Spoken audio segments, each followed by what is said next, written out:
Hoboken, New Jersey, just across the river from Manhattan, is known more for its sports bars than fine dining. It might be the most unlikely place you'd expect to find one of the world's most expensive and rare culinary delicacies.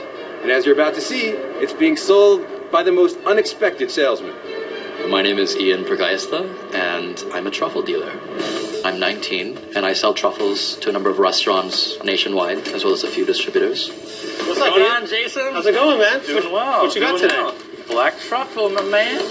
I try not to disclose my age too often. When I was first starting out, a few chefs really wouldn't give me the light of day.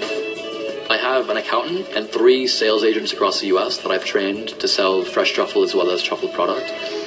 How much today? $8.20 a pound. And these I can do $400 a pound. My name is Jason Lawless. I'm the chef de cuisine here at Tocqueville in New York City. The chefs require that they physically pick out each truffle since they're paying sometimes upwards of $5,000 a pound. I could smell this all day long. My experience has been great working with Ian. I think we met back in October, and he's been having these beautiful black Perigord truffles. I sell them like crazy. I got into the truffle business when I was 15 after falling in love with foraging for wild mushrooms in the woods of Arkansas, where I'm originally from. I had truffles for the first time at a restaurant. It was a black truffle ravioli with a foie gras sauce, and it was amazing. And after that first bite, I just kind of became hooked on truffles. It's the aromatic, it brings that earthy, sweet, mushroomy, dirt deliciousness to a dish that nothing else could bring to it. I ended up sourcing some from a small company in France. My mother would drive me to different restaurants, and I'd just hop out of the car and walk into the kitchen and, do you want some truffles? I mean, that was basically the sales approach. So after a while, I started an official company, and I started a website, and then I started shipping out of state to different accounts. Ian knew so much about truffles, he convinced a major Italian exporter, Pac Gubbio, to hire him as their North American representative and open a warehouse in Hoboken. In less than 3 years, he built a $1 million business from the ground up.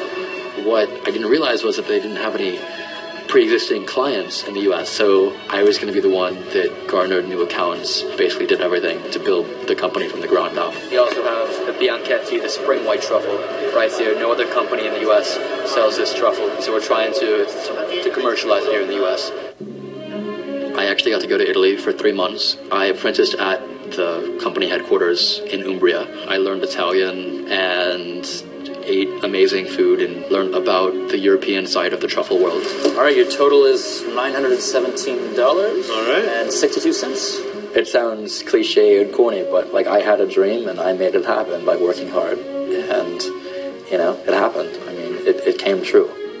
It's interesting his age, only being 19 and being so young in the industry. It's definitely an older man's game, being in the restaurant business, especially the truffle business. So it's definitely interesting having somebody this young and knowledgeable about the business. My parents were always very focused on me going to college. I think they finally kind of realized that I was just so in love with the world of truffles and selling fine food that, at the same time I was still learning and still enriching and I guess just building more as a person. By any measure, Ian has already been a success at just 19. You can't help but wonder, what's next for this natural-born entrepreneur? For Yahoo News, I'm Aaron Task.